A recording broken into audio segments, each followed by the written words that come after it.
ఈ మధ్యకాలంలో ప్రకాశం జిల్లా హెడ్ క్వార్టర్ ఒంగోలులో వ్యభిచారం అనేది విపరీతంగా జరుగుతూ ఉంది.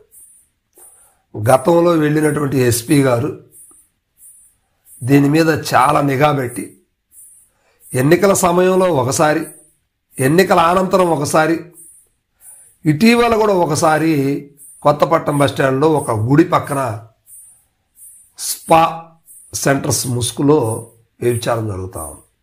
సో దాన్ని పోలీసులు చాకచక్యంగా పట్టుకుంటున్నారు. కానీ అక్కడ పట్టుకుంటే ఇంకొక చోట మరలా దాన్ని ప్రారంభిస్తూ ఉన్నారు. ప్రభుత్వాలు కేవలం వీళ్ళకే పనిచేసినట్టుగా వీళ్ళు ఇక్కడ ఒకటి జరిగితే ఇంకో చోట పెడతా ఉన్నారు, అక్కడ జరిగితే ఇంకో చోటకి తీసుకొస్తా ఉన్నారు. సో ఈ స్పా ముసుగులో వ్యభిచారం అనేది ఒంగోలు సిటీలో ఎక్కువైపోయింది. అంటే ఒంగోలు దొరికింది కాబట్టి ఒంగోలులో ఎక్కువైపోతుంది. ఇది ఒంగోలులోనే కాదు, ఎలక్షన్ మూమెంట్ తర్వాత గుంటూరులో కూడా 2-3 స్పా సెంటర్స్ అంటే మసాజ్ సెంటర్ల మీద పోలీసులు దాడులు నిర్వహించి పట్టుకున్నారు. సో కానీ ఒంగోలులో మాత్రం ఎలక్షన్కు ముందు నుంచి ఇప్పుడు ఎన్నికలు జరిగిన ఈ సంవత్సరంలో దగ్గర 3-4 సార్లు పోలీసులు పట్టుకోవడం జరిగింది. దీని మీద రకరకాల కథనాలు రాశారు.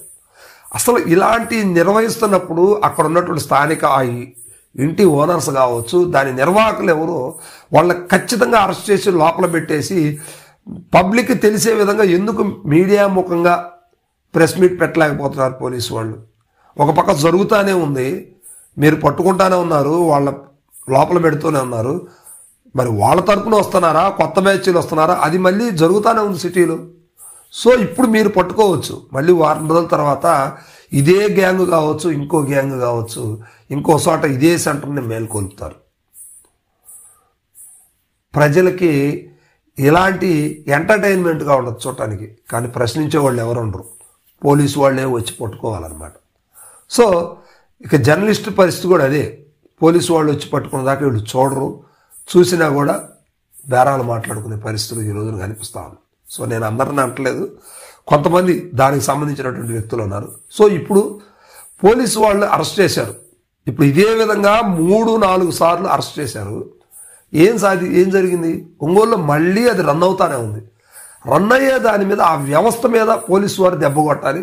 అలాంటి వ్యవస్థను నడుపుతున్నటువంటి వ్యక్తుల్ని ఖచ్చితంగా పట్టుకొని శిక్షించాలి.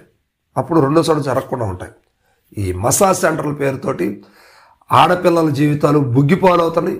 అదేవిధంగా యువతకు కూడా ఇది ఒక పిచ్చిలాగా రేగి పరిస్థితులు ఎందాక వెళ్తాయని కూడా అర్థం కాని పరిస్థితి. సో ప్రజలే, పోలీసు వాళ్లే కాదు, ప్రజలు కూడా ఇలాంటి వాటి మీద చర్యలు తీసుకోవాలి. తెలిసిన వెంటనే పోలీసులకు ఇన్ఫర్మేషన్ ఇవ్వాలి. ఒంగోలులో మరి ముఖ్యంగా ఈ స్పా వ్యభిచారం అనేది ఎక్కువగా జరుగుతూ ఉంది. దీని మీద ఇటీవల ఒక టైటిల్తో కూడా నిన్న ఒక ఛానల్లో కూడా నేను చూడటం జరిగింది.